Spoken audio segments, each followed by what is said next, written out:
In this video, I'm going to tell you why you should never use an aiming system or why aiming systems are useless. Yes, of course, if you're a beginner and you have no idea how exactly aim the ball, aiming systems can help. They can actually give you a rough overview or reference where exactly you need to aim. But the thing is, the more you're advancing in pool and the better you're becoming, you should actually realize that you don't really need an aiming system.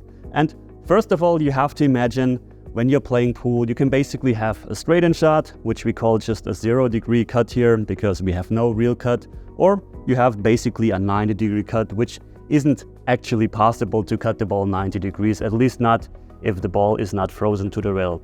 So if you divide those angles into 0 to 90, you basically have 90 different shots on a pool table. But in reality, you don't have to know 90 different cutting angles, because if we divide the cutting angles, let's say by 5-degree steps.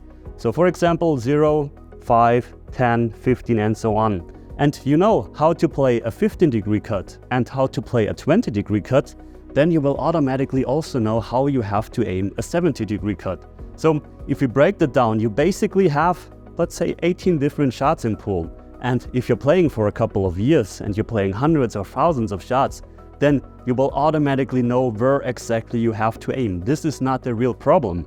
The actual problem is not the aiming part, but actually sending the cue ball exactly to the point that you want to send it to. So it's most of the time more of a stroke issue if you're playing for a couple of years already and the aiming part isn't the difficult part anymore.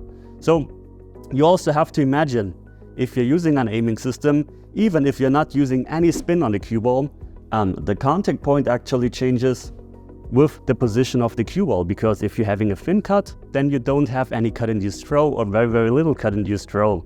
If you have a bit more angle, around 30 degrees, cut-induced throw peaks, so you actually have to aim to a different spot.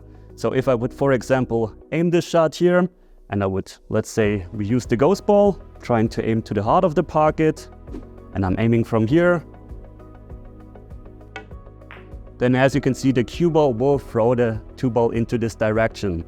If I now have little angle like this, then of course there won't always be almost no cut-induced throw, and we're going to make the ball, even though we were aiming to the exact same spot on the ball.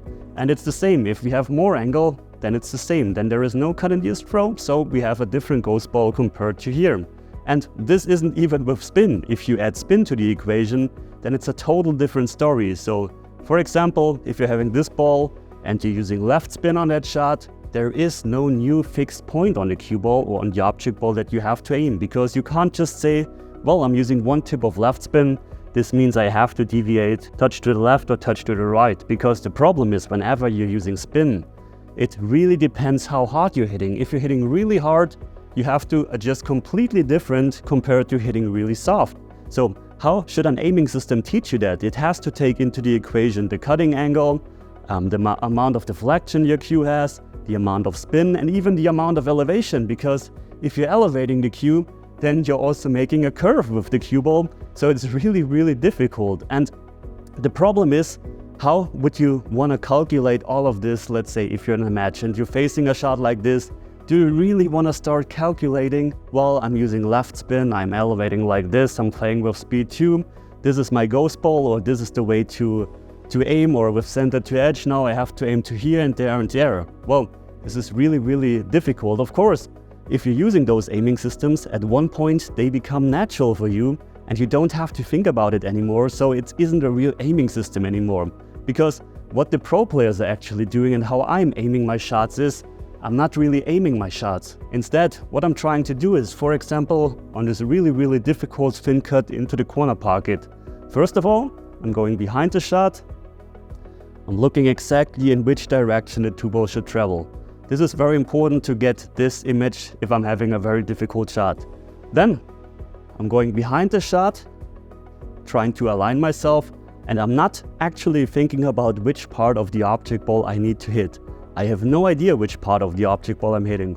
All I'm trying is to give myself an image of what would happen if I'm striking the cue ball into that direction. In my latest lesson, we talked about how you have to align yourself, and this is actually what I'm doing here. I'm trying to align myself, then I'm going down, and now what I'm trying to see or evaluate is in which direction the cue ball is going. And again, I'm not trying to see the contact point, I'm just trying to feel or see the line that the cue ball is going to take with this direction that the cue ball is going to travel. So if I'm going down, aiming the shot, now I have the feeling that the cue ball is going to go too thick. This means in the long rail. And I was completely right. So I didn't know where I was aiming, but I had a feeling what is going to happen with the cue ball. So in that case, I could have just adjusted while I was down, but the cue ball was really far off. So in that case, you just better stand up. Maybe you go again behind the cue ball, give yourself a new image. So let's do that again. Once again, I have no idea on which point exactly I'm aiming. I'm just trying to find the right line and have the right feeling for the shot. I'm going down, stroking the ball, just trying to feel everything. And you can see I made that really difficult shot. And if you would now ask me which point I was hitting or even what spin I was adding to the cue ball, I have no idea. I just tried to let it happen automatically, just trust in my feel. And it's really not that difficult. Of course, you have to understand the effects of side spin, which I'm teaching on my channel. If you don't understand the effects of side spin, for example, then it's very, very difficult, because imagine you're aiming that ball, you're elevating a bit of side spin, and you miss the shot like this. And if you have no idea how side spin changes the cue ball's path and the object ball's path, then of course you have no idea why you missed the shot or how you have to adjust. So don't get me wrong, it's very important to understand what the side spin does to the cue ball and to the object ball. But when you're then actually adjusting, then it's happening automatically. So on this shot, for example, with right and an elevated cue, I automatically know I have to aim fuller on that 7 ball because the cue ball is going to curve. But the amount of adjustment, this is where I have no idea. This is where I just trust my experience. So of course, you gotta put in the practice hours. This is very important. But once you figured out how the side spin changes the path and you played hundreds or thousands of shots, which of course takes a while, this will become automatically and you won't need an aiming system anymore.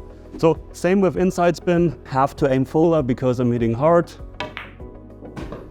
Making the shot, you can see without even thinking about it, once again, no idea if I added 1 tip or 1.5 tip of left spin, no idea where I was aiming. And now I can finally tell you about the great courses I'm currently offering. We have the Golden 21, a great way to practice. We have the Mental Edge with 12 key lessons on the mental game. We have 30 secret videos and drills, and we have the playing ability test. So get the courses right now, and very important, subscribe to this channel. So thanks for watching, guys, and as always, see you at the next lesson. Take care.